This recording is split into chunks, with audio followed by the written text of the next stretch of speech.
할렐루야. 오늘부터는 로마서 말씀이 이제 시작됩니다. 로마서는 사도 바울이 로마에 있는 교회에게 쓴 서신입니다. 하나님께서 사도 바울의 마음을 감동하여서 로마에 있는 성도들에게 복음이 무엇인지 다시 알려주고 그 성령의 감동 가운데서 로마서를 이제 고린도에서 쓰게 되었습니다.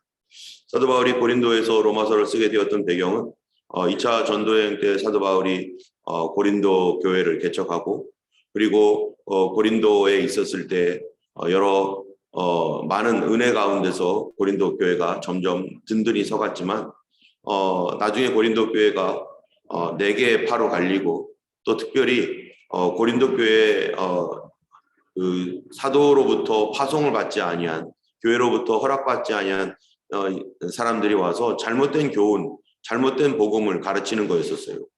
그러므로 알면마 고린도 교회가 사도 바울에 대하여 부담스러운 마음을 갖고 또 사도 바울과 이간질했던 그러한 그 사람들로 인해서 고린도 교회가 흔들리고 있었을 때 이 일로 인하여 사도 바울이 고린도 교회를 다시 방문하기도 하고 또 그들에게 편지도 쓰기도 하고 뭐 이런 일들 가운데 그들이 믿음으로 다시 바르게 서서 이제 온전한 그런 모습으로 변했었을 때 사도 바울이 그 고린도를 방문해 가지고 이제 다음 스텝, 다음 길들을 예비했는데 그것이 바로 로마를 거쳐서 그 당시에 지구의 끝이라고 생각하고 있는 스페인까지 가기로 그가 마음을 먹고 성령의 감동 가운데 이제 로마에 있는 교회에다가 편지를 쓰게 되는 것이 로마서입니다.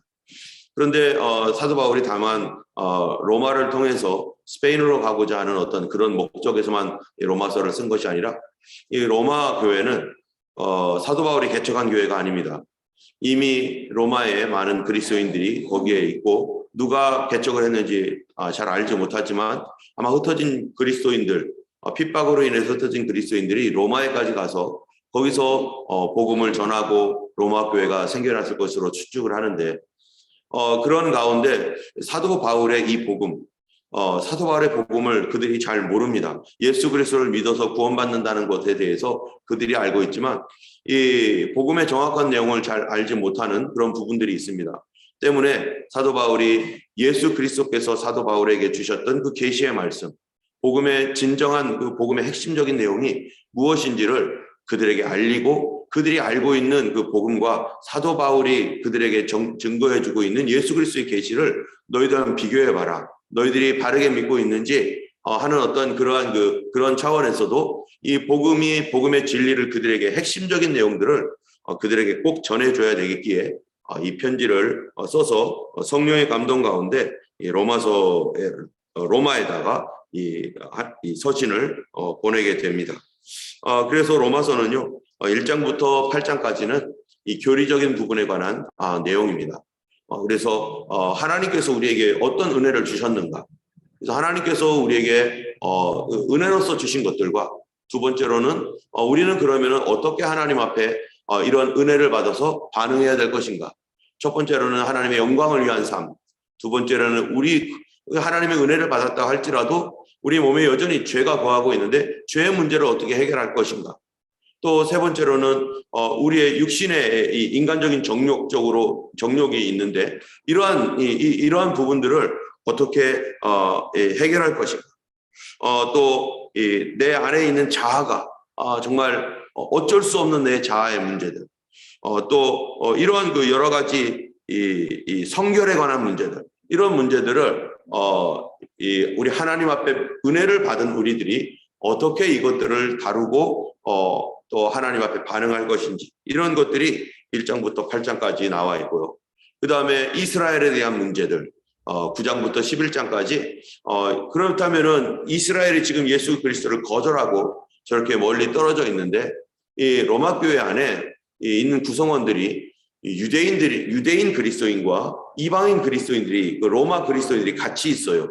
그러한 가운데서 이스라엘, 지금 본토인 이 이스라엘 땅에서는 예수님을 거절하는 많은 사람들이 있는데 그런 이스라엘의 문제는 어떻게 될 것인가라는 것과 마지막으로 12장부터 16장까지는 그리스도인의 생활, 우리 그리스도인들은 교회에 대하여, 이웃에 대하여, 또 우리 가정에 대하여 어떠한 생활을 살아가야 될 것인가라고 하는 이런 부분에 대해서 로마서가 기록되어 있습니다. 오늘은 그 첫 번째 1장으로서 이 사도 바울이 자기를 소개하는 그런 부분이 1장 1절부터 7절까지 있고요. 그 다음에 로마를 방문할 계획에 대하여서 8절부터 이제 17절까지 로마를 내가 가고자 한다. 그 이유는 바로 그 아들에 관한 복음을 너희들에게도 전하고, 또 하나는 하나님의 은사가 있는데 은사를 너희들에게도 임파테이션, 이 너희들과 함께 나누어 주어서 그 은사, 성령의 은사로 말미암아 너희들을 견고케 하기를 원하고, 또 이 복음은 모든 믿는 자에게 구원을 주시는 하나님의 능력이 되는데, 이 복음은 믿음으로 말미암은 믿음에 이르게 하는 하나님의 하나님의 지혜요, 하나님의 능력이다라고 하는 부분들을 이 복음에 대해서 간단하게 설명을 합니다. 또 18절부터 이제 마지막 32절까지는 이러한 복음이 있는데 세상에 관하여 말합니다. 이러한 복음이 있는데 이 세상은 도대체 어떤 세상인가?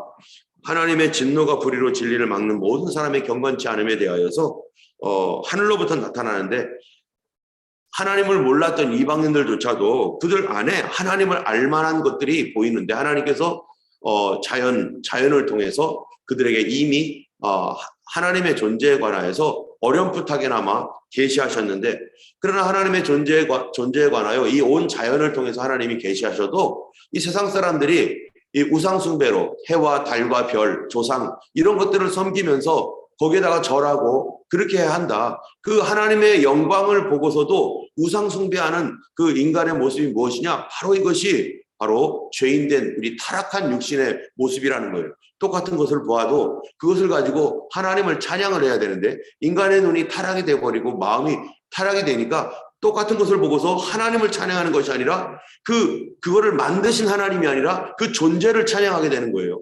그래서 그거를 만드신 그 위에 계신 하나님을 볼 줄 모르고, 태양을 보고서 태양을 만드신 하나님을 볼 줄 모르고 태양을 경배하고, 달을 보고서 달을 만드신 하나님이 아니라 달을 경배하는 인간의 위대한 모습, 인간의 멋진 모습을 보면서 그런 인간을 만드신 하나님이 아니라 그 인간을 보는 이 차원 낮은 이 땅의 것만 바라보는 이 인간의 그러한 모습들, 그리고 쾌락을 위해서, 육신의 정욕을 위해서 살아가고 있는 그런 인간의 모습들에 관해서 이 사도 바울이 인간의 이방인의 죄, 믿지 아니하는 모든 사람들의 이 공통적인 이 죄에 대하여, 그리하여서 불의, 추악, 탐욕, 악의, 사기, 시기, 악독, 이런 수군수군, 부모를 거역하고 배악하고, 또 심지어는 동성애까지 이르게 되고, 거기에다 넘쳐서 국가적으로, 사회적으로 그런 일을 행하는 사람들을 이제는 보호해주고 옳다라고 말하고 죄를 감싸주고 있는 이런 그 사회적인 어떤 현상까지 오늘 이 세상이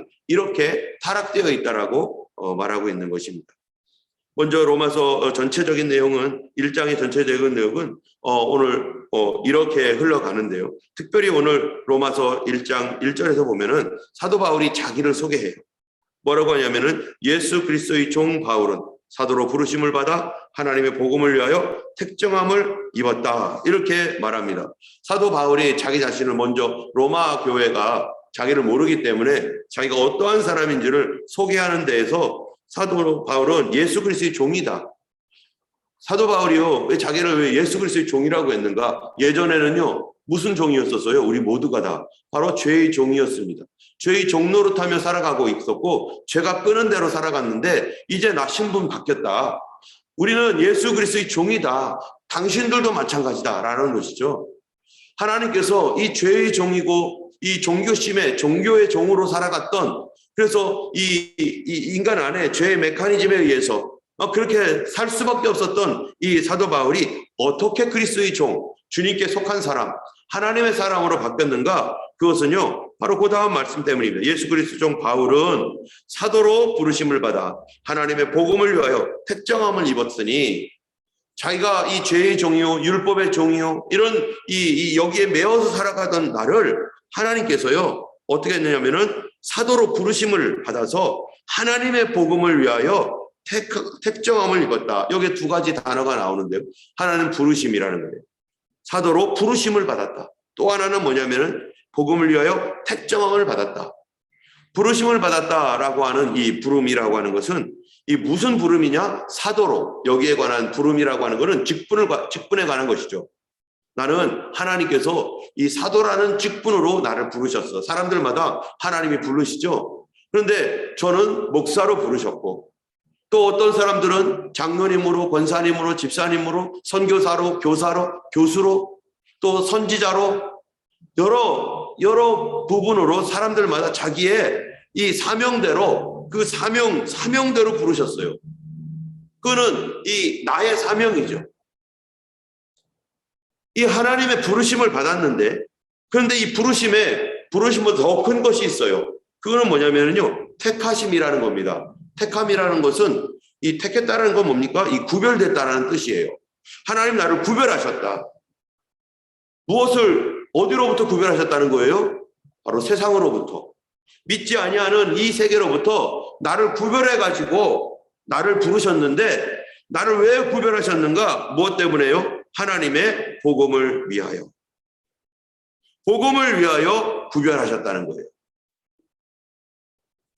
이 사도 바울이 그리스도의 종으로 구별되어지기 위해서, 부르심을 위해서 하나님께서 그를 그렇게 구별을 해놓으셨는데, 그런데 도대체 그러면은 하나님의 복음을 위하여 택하셨다라고 했는데, 그럼 하나님의 복음이 무엇이냐라는 거예요. 또 하나는 사도 바울은 원래 예수 그리스도의 종이 아니었죠. 그런데 이 하나님의 사도로 부르심을 위해서 택하심을 받았는데, 이 택하심을 위해서 하나님이 사도 바울에게 먼저 행하신 것이 무엇이냐? 이 두 가지가 이 오늘 본문에서 말하고 있는 우리가 꼭 알아야 될 내용입니다. 첫 번째로는요, 사도 바울이 말하는데, 나는 복음을 위해서 택하심을 입었다고 했는데, 복음이 도대체 뭡니까? 복음을 한마디로 말하면은 2절, 3절이 그 복음의 내용입니다. 우리 같이 한번 읽어볼까요? 이 복음은 하나님의 선지자를 통하여 그의 아들에 관하여 성경에 미리 약속하신 것이라.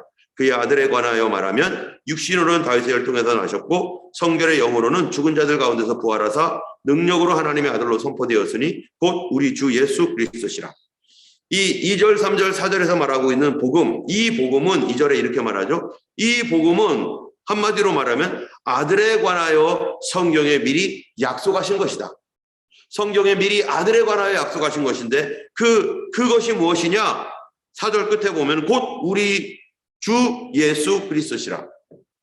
복음이 뭡니까? 라고 하면요, 한마디로 말하면, 딱 한마디로 말하면 복음은 뭡니까? 우리 주 예수 그리스도이십니다. 예수님이 복음이라는 거예요. 예수님이 복음인데, 그러면 예수님은 누구냐? 라고 하는 것이죠. 예수님은 누구냐? 2절에 보니까 하나님이 선지자들을 통하여 그의 아들에 관하여 성경에 미리 약속하신 것이다. 첫 번째는요, 성경에 약속하신 분이다. 예수님이. 그의 아들은 이 예수는 그리스도다. 예수님이 그리스도다라고 하는 것이 복음인데, 그러면 그 예수님은 누구냐? 바로 성경에 미리 약속하셨던 분이다. 성경에 뭐라고 약속했습니까? 우리에게 메시아를 줄 것이다.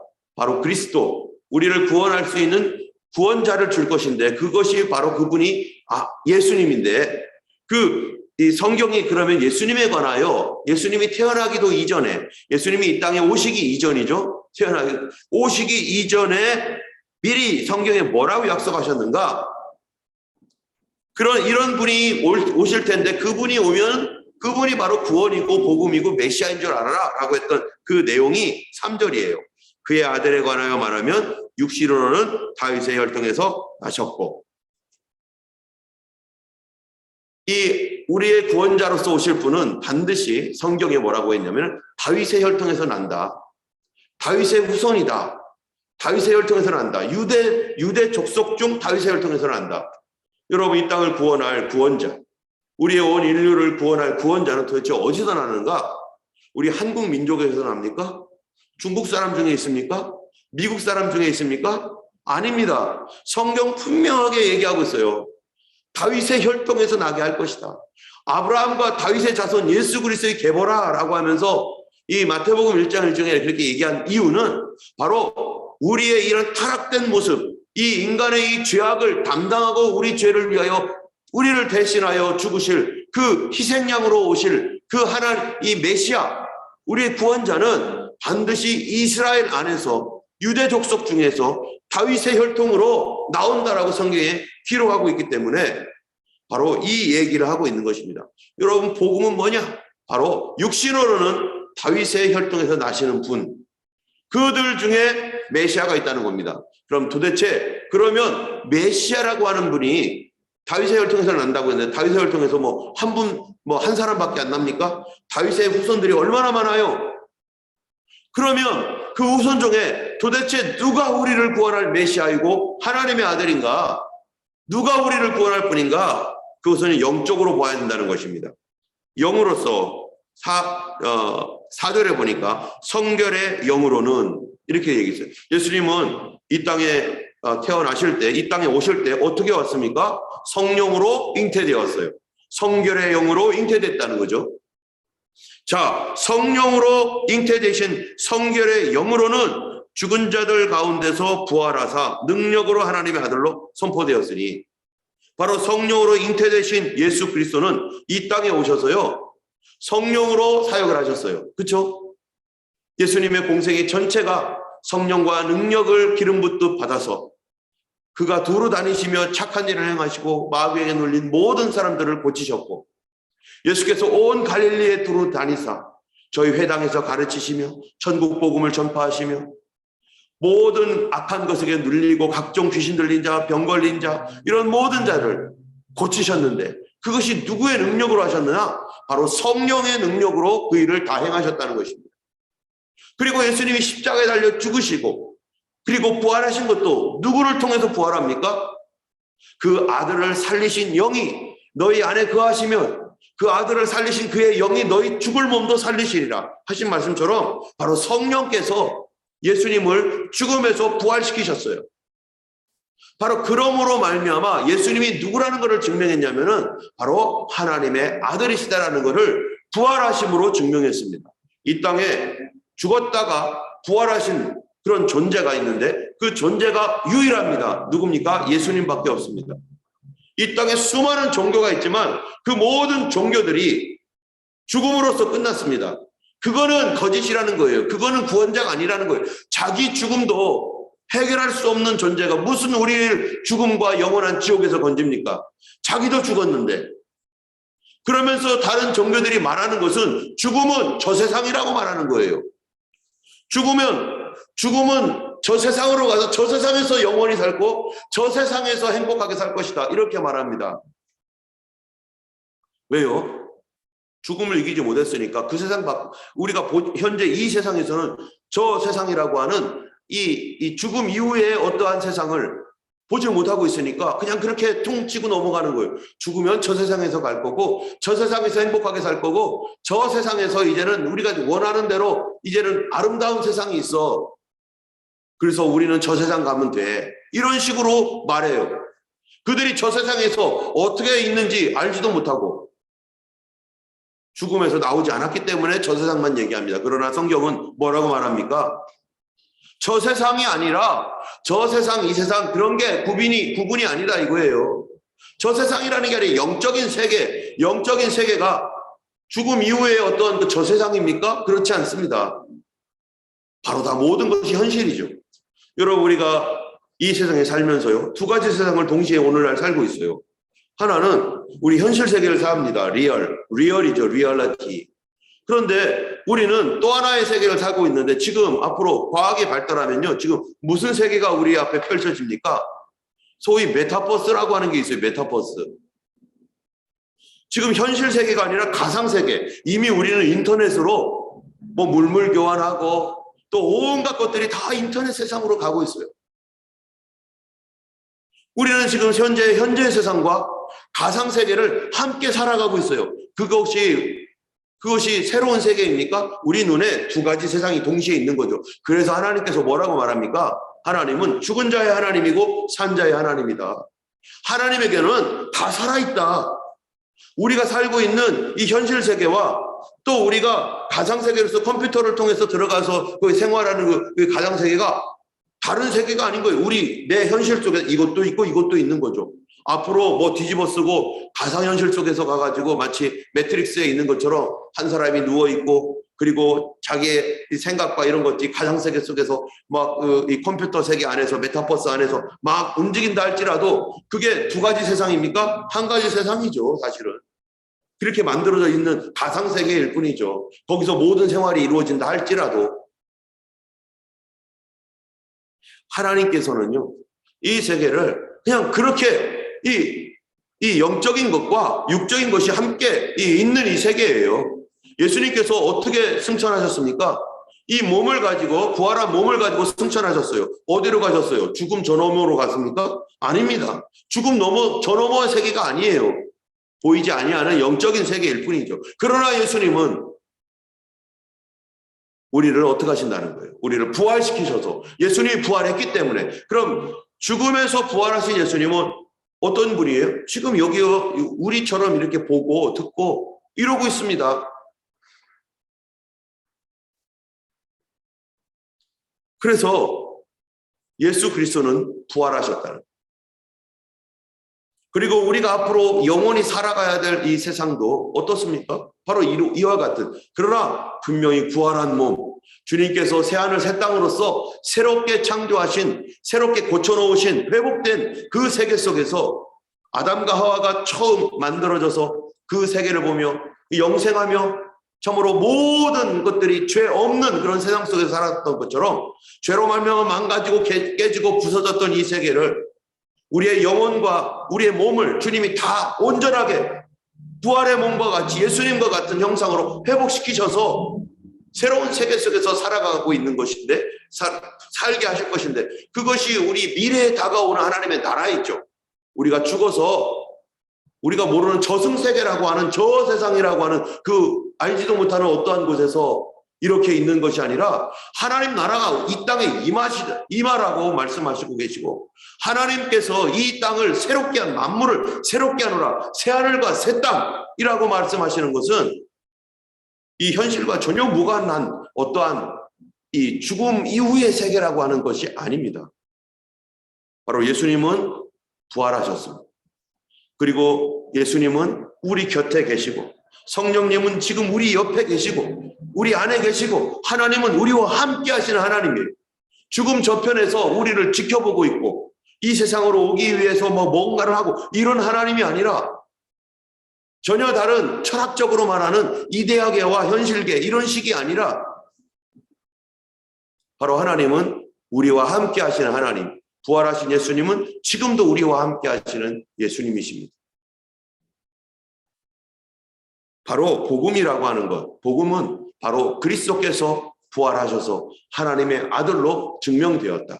그래서 우리가 전하는 이 복음이라고 하는 것, 이 복음은, 예수의 복음을 전한다는 것은 예수님의 부활을 증거하는 것이고, 또 주님이 부활하셔서 우리와 지금 현실 가운데 함께 성령으로 계시기 때문에 주님이 하시는 일이 뭐예요? 지금도 성령으로 그때 하셨던 그 일을 오늘날 믿는 자들을 통해서 오늘날도 그 일을 행하신다는 것입니다. 그것이 우리 눈에는 무엇으로 보입니까? 기적이요, 표적인 것이죠. 그래서 5절에 그로 말미암아 우리가 은혜와 사도의 직분을 받아 그 이름을 위하여 모든 이방인 중에서 믿어 순종하게 하나니, 사도 바울이요, 이제는 누구를 위해서 사는가? 그 이름 위해서 산다. 그리고 우리들도 그리스도의 것으로 부름을 받은 사람이고 성도로 부르심을 받았다라고 말하고 있습니다. 우리의 정체성, 우리는 성도이고 그리스도인으로 부르심을 받고 하나님의 부르심을 받아 택정함을 받은 존재가 바로 우리들이라는 것입니다. 오늘도 우리 믿음의 성도님들, 정말로 부활하신 예수 그리스도의 부활의 능력 가운데 오늘도 예수님의 그 부활의 능력이 지금도 살아계신 주님께서 우리와 함께 하심으로 역사하여서 병을 고쳐주시고 어두움을 깨뜨려 주시고 우리가 감당할 수 없는 그 더 넓은, 더 깊은 곳으로, 더 어두운 곳으로 밝히 그리스도의 빛을 비추어 나갈 수 있는 예수님과 동행하는 오늘 하루 되기를 위해서 기도하시고 오늘도 승리하는 하루 되기를 예수님의 이름으로 축원합니다. 기도하겠습니다.